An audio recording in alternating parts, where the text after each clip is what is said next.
Welcome back to my podcast, and let's get into it today, directly with some heavy stuff. I didn't know this, and I don't think you know this either. Did you know that Jesus went to the underworld, and he had interactions with the giants of the old? Listen to this. You've heard of the giants of the old, the Nephilim, the monstrous offspring from before the Great Flood, right? But what happened? To them after they died? According to ancient gospel, their souls were chained deep in the underworld. And get this, Jesus went to the underworld. So Jesus descended into Hades after his crucifixion.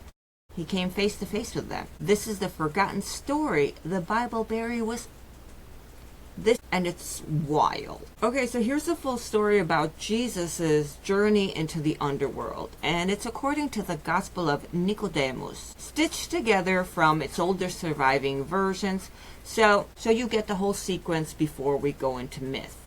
It's called The Harrowing of Hell, the Gospel of Nicodemus. The first part talks about the moment of descent. After Jesus dies on the cross, his soul leaves his body and descends into Hades, the underworld. This isn't the lake of fire of Revelations.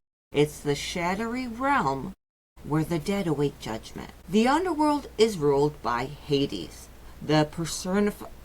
he's the personified ruler of death, and guarded by Satan, the demon host. So while his body lies in the tomb, his divine presence appears like lightning and thunder in the dark. The gates and iron bars shake, and here comes the panic in hell. Before Jesus even arrives, a strange disturbance shakes the realm of the dead.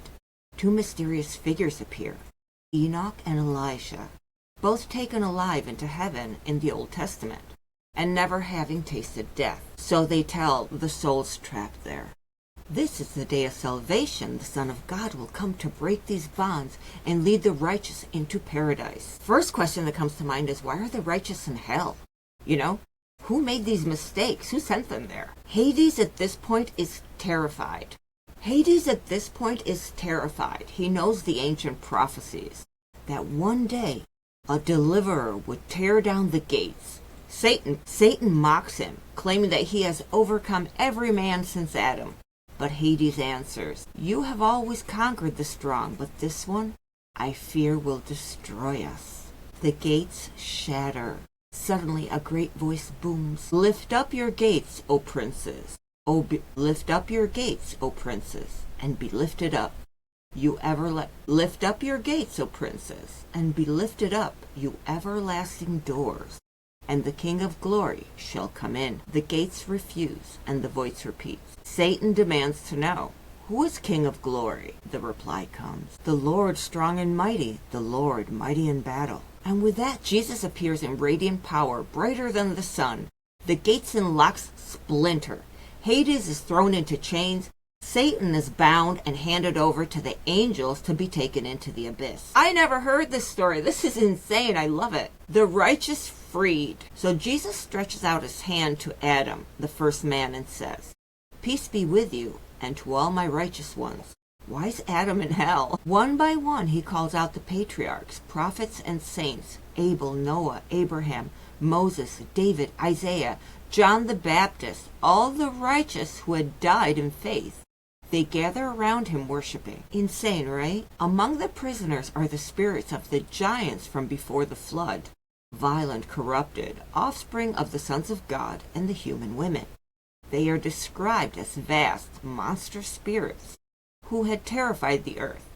They cry out in fear at Jesus' arrival, knowing they will not be freed. Now, in some versions, they curse Satan for misleading them and plead for mercy, but they are left bound in the darkness, fulfilling the judgment spoken of in Enoch, in 1 Enoch and Jude 1:6. So after bringing Satan and freeing the righteous, Jesus leads them upward. The souls follow him in a great procession, a parade of victory. They pass through the gates of heaven, where the archangels welcome them. Jesus delivers Adam and the righteous to God the Father, restoring them to paradise they had lost. And I think here we're talking about, like, if we look at the book of Adam and Eve, where they say that the God of the Bible is a demiurge and that they came from an enlightened realm, a spiritual realm, that their souls were literally stolen and placed in this material world. Well, we weren't supposed to be here. This could talk about that. Like, Jesus freed these people from the underworld of the Anunnaki, because the Anunnaki are the Greek gods. So they created the underworld as a prison for these souls, and Jesus is coming here and liberating them. This is insane. I've never heard anybody tell this story. Now let's talk about the return of Jesus to his tomb. At this point, the story goes like this. Only then does Jesus' soul return to his body in the tomb.